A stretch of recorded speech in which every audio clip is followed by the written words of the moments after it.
तो पता चलेगा फिर से मोदी सरकार, अगर फिर से मोदी सरकार का अगर नारा होता ही तो राजनेताओं को और पत्रकार बंधुओं को जेल में डालने का ईबीएस ईडी का काम नहीं कर रहे होते।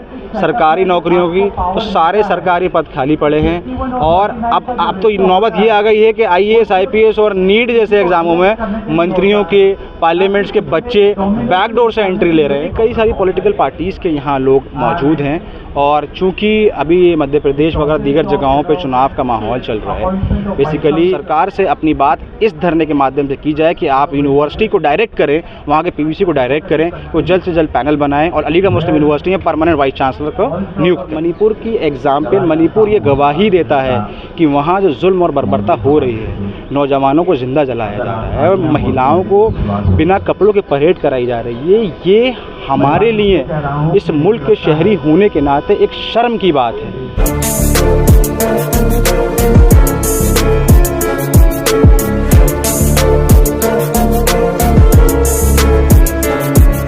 दरअसल अलीगढ़ मुस्लिम यूनिवर्सिटी में पिछले 2 सालों से परमानेंट वाइस चांसलर नहीं, और जो इससे पहले वाइस चांसलर थे तारिक मंसूर साहब, जो इस वक्त बीजेपी में हैं, बीजेपी में एमएलसी हैं, उनको वक्त दिया गया था 1 साल का, कि 1 साल का एक्सटेंशन दिया गया था कि आप पैनल बनाएं, इलेक्शंस कराएं कोर्ट के ईसी के, जो कि उन्होंने नहीं कराया और उनको लास्ट मोमेंट में एमएलसी बना दिया गया। तो उन्होंने अपना एक पीवीसी बना दिया जो कि इसको पावर दी हैं। पिछले 6-7 महीने से उन्होंने वाइस चांसलर का पैनल नहीं बनाया अभी तक, ना ही इलेक्शंस कराए हैं। तो उसी की फेरिस्त में मुसलसल एहतजाज करते हुए हम जंतर मंतर पर अपनी आवाज़ को बुलंद करने के लिए आए।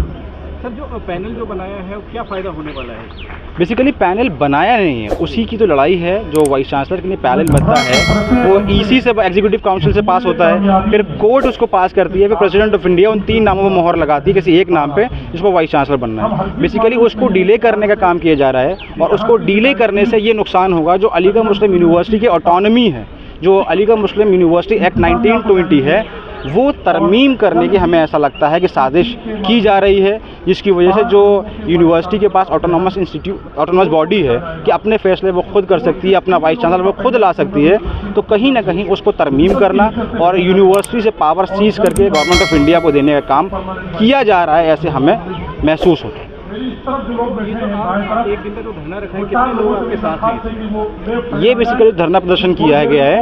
यहाँ पर हमने पूरे मुल्क से अलग अलग बॉडीज़ से, अलग अलग पॉलिटिकल पार्टीज़ से नुमाइंदे लिए हैं, जो कि अपने अपने इलाके में जाके ये बात वाज़ेह करें कि अलीगढ़ मुस्लिम यूनिवर्सिटी में इस वक्त जो क्राइसिस का दौर है वो किस वजह से है, और ताकि पब्लिक को, मासेस को अवेयर किया जाए। क्योंकि प्रॉब्लम यही होती है कि हमारे मुल्क में जो आबादी गाँव देहात में रहती है वो मेन इशू से अवेयर नहीं हो पाती और उनको दूसरे मुद्दों में भटका दिया जाता है। तो हमारा मकसद यहाँ है कि इस धरने से पूरे मुल्क में, क्योंकि हमारे पूरे मुल्क में, पूरी दुनिया में 93 कंट्रीज़ में हमारे एलुमनाइज हैं, तो मकसद इसका ये है कि जो वाज़ेह किया जाए जो एएमयू क्राइसिस फेस कर रही है, और सरकार से अपनी बात इस धरने के माध्यम से की जाए कि आप यूनिवर्सिटी को डायरेक्ट करें, वहाँ के पीवीसी को डायरेक्ट करें, वो जल्द से जल्द पैनल बनाएं और अलीगढ़ मुस्लिम यूनिवर्सिटी में परमानेंट वाइस चांसलर को नियुक्त करें।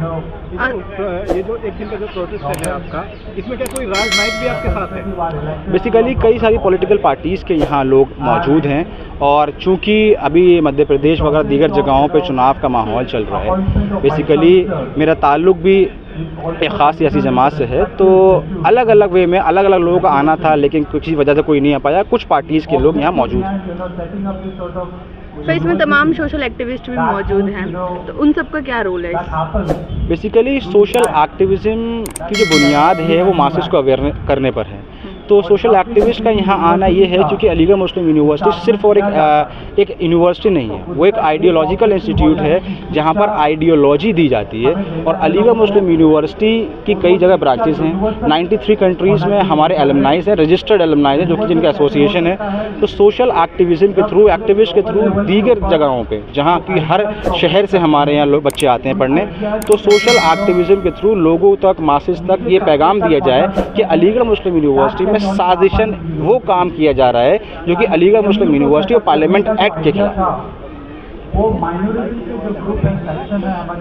सॉल्यूशन ये है कि इस धरने के माध्यम से हम president of India, government of India को ये मैसेज देना चाहते हैं कि आप जल्द से जल्द अलीगढ़ मुस्लिम यूनिवर्सिटी की अथॉरिटीज़ को डायरेक्ट करें कि वो वाइस चांसलर का पैनल तैयार करें और जल्द से जल्द प्रेसिडेंट ऑफ इंडिया को भेजें, जिससे कि हमें एक परमानेंट वाइस चांसलर मिले, जिससे कि हमारी यूनिवर्सिटी में जो पिछले 2 साल से मसाइल पैदा हैं, 2 साल से हमारी यूनिवर्सिटी एक पैरालिसिस के दौर से गुजर रही है, वो दौर ख़त्म हो और यूनिवर्सिटी स्मूथ फंक्शनिंग की तरफ आगे बढ़े। जिस तरह से मोदी जी का नारा सबका साथ सबका विकास, तो क्या वाकई में वो सिर्फ और सिर्फ नारा है, वो सिर्फ नारे तक महदूद है, उससे ज़मीनी हकीकत उसकी खोखली है, वो ज़ीरो। कहते हैं कि सब युवा को रोजगार मिले, वृद्धा को वृद्धा पेंशन मिले, तो क्या आप कैसे देखते हैं 2024 को एजेंडा देखते हुए? 2023 का अनएम्प्लॉयमेंट रेट अगर आप मेज़र करेंगे तो पिछले 10 साल में इतना ज़्यादा अनएम्प्लॉयमेंट रेट नहीं रहा है। अगर आप बात करेंगे सरकारी नौकरियों की तो सारे सरकारी पद खाली पड़े हैं, और अब तो नौबत ये आ गई है कि IAS, IPS और नीट जैसे एग्ज़ामों में मंत्रियों के, पार्लियामेंट्स के बच्चे बैकडोर से एंट्री ले रहे हैं। तो ये इस मुल्क की डेमोक्रेसी के लिए और मुस्तकबिल के लिए फ़ायदेमंद चीज़ नहीं है। क्या तो युवा तो खुश है, सभी को रोजगार मिले? आप खुश हैं? आप भी तो युवा हैं, मेरा आपसे सवाल है, आप खुश हैं? नहीं होंगे। अगर आप खुश होने की कोशिश करेंगे तो आपके यहाँ CBI और ED का छापा पड़ जाएगा, तो आप खुश नहीं हो पाएंगे। नौजवान नहीं, सिर्फ वो लोग खुश हैं जो कुर्सी में बैठे हुए हैं। और मैं आपके माध्यम से ये बात वाज़ेह करना चाहूँगा, ये सरकार किसी को खुश करना नहीं चाहती, ये सरकार गुमराह करने का काम कर रही है। और रही बात कि ये मेजॉरिटी से मोहब्बत करती है, हमारे हिंदू भाइयों से मोहब्बत करती है, ऐसा बिल्कुल भी नहीं है। ये सरकार सिर्फ़ और सिर्फ सत्ता से मोहब्बत करती है, अपनी कुर्सी से मोहब्बत करती है। इसको ना मेजॉरिटी से ना माइनॉरिटी से किसी से लगाव नहीं है, सिर्फ अपीजमेंट पॉलिटिक्स करके ये सत्ता में बने रहना चाहते हैं। सत्ता पे बिठाने वाले आप ही लोग तो हैं। नहीं, सत्ता में बिठाने वाले हम लोग नहीं हैं, सत्ता में बिठाने वाले लोग 37% लोग, जो 63% लोग हैं वो सत्ता बिठाने का काम उन्होंने नहीं किया, और 63% जो लोग हैं वो मेजॉरिटी है, 37% माइनॉरिटी। सर एक इंसिडेंट हुआ है गोरखपुर में, कुछ यूट्यूबर्स हैं जो किसानों का एक आंदोलन कर रहे थे, उन्हें योगी गवर्नमेंट ने जेल में डाल दिया, क्या कहना चाहिए?